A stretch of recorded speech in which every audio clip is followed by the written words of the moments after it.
So as we look at ourselves, we look at what we want to do.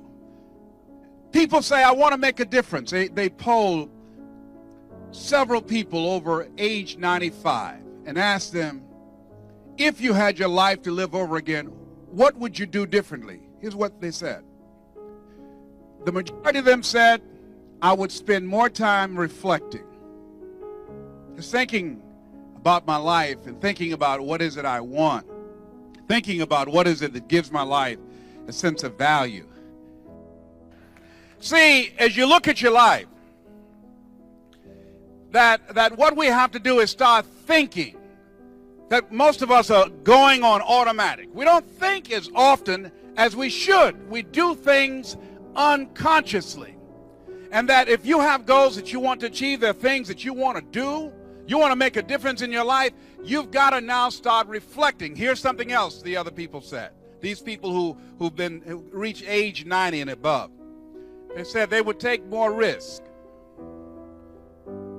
They would go outside of their comfort zone. They'll take more chances. They'll do some things that used to intimidate them, things that they found challenging, things different. They would live a life of adventure. See, a lot of people are not living up to their true potential because a lot of people go through life playing it safe, holding back on themselves. See, here's what I discovered. There's no safe position in life. Did you know that? There's no safe position in life. You can't get out of life alive. You're going to die anyhow. Don't die for nothing. But most people, ladies and gentlemen, earn a living, raise a family, and then they die. There are people who are just breathing corpses. The person said that many people die at age 21 and don't get buried until they're 65. These are people that when they die, because their lack of contribution was so minuscule, their contribution was so minuscule, no one will miss them. They could be dead 6 or 7 weeks. What happened to John? Didn't you know? No, John's dead. Didn't make much difference. He didn't make much impact. But when a Mother Teresa dies, because of the impact that she has made with her life, people will hear and people will respond. People will miss her. She will leave a void. When you're living a life of contribution, when you're taking some risk, when you're deciding not to go through life following the crowd. Here's the other thing that they said. That not only will they reflect more and take risk, but they said that they would leave something that will live on after they're dead. They want to leave a legacy. They want to make a contribution to life. That's where I am, ladies and gentlemen. That's why I'm here. I want to make a difference in life. I want to be to many of the young people that I saw out in the hall, or many of the young people that I saw last night when I was at Spelman College to see one of my daughters sing in the choir. I want to be to them what a teacher named Mr. Leroy Washington was to me when I was in special education, when I was identified as being educable, mentally retarded, and failed twice in school. And this man looked at me one day, and I was telling him why I could not do what he wanted me to do. He was a substitute teacher. He did not know that I was in special education, and he asked me to go up to the board to perform a task. Most of the teachers who knew me would never ask me. They knew I was dumb.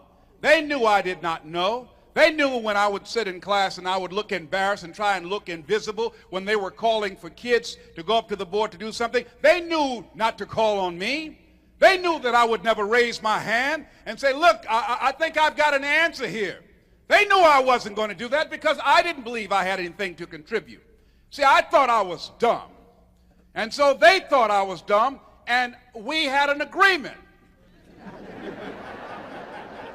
that I was dumb. No one rises to low expectations. They didn't expect much of me, and I didn't expect much of myself. But this teacher, he didn't know my history of being looked upon as DT, the dumb twin. My brother was smart. Because he did not know my history, when I said to him, and I tried to sell it to him, look, I can't do what you're asking me to do. Why?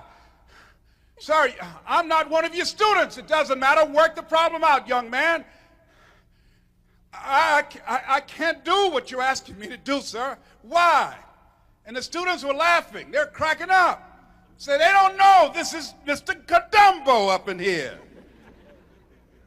I'm educable mentally retarded, sir. And he looked at me with bewilderment, as if to say, what are you talking about? He walked at me, he said, don't you ever say that again. Someone's opinion of you does not have to become your reality.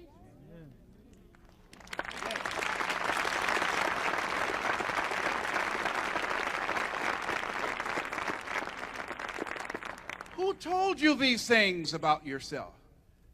And more importantly, you don't have to accept that. You don't have to buy into that. This man's vision of me, this man, to look in his eyes as he looked at me like, I dare you tell me what I see before me is educable mentally retarded. I dare you represent yourself that way to me. I don't accept that. I don't buy that from you. And even though I was humiliated, as the kids laughed at me, and I took my seat. But as he continued to talk, when I left that room and I started walking across that campus, his thoughts rung in my head that I don't have to buy this. I remember the look in his eyes. He looked at me in the eyes of Goethe, who said, look at a man the way that he is, he only becomes worse. But look at him as if he were what he could be, then he becomes what he should be.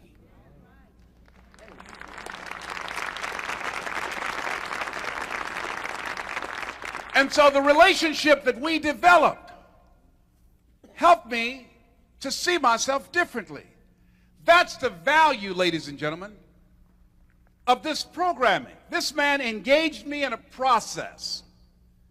And the first process that he engaged me in was responsibility. Mr. Brown, yes, sir, you want to be successful in life? Yes, sir.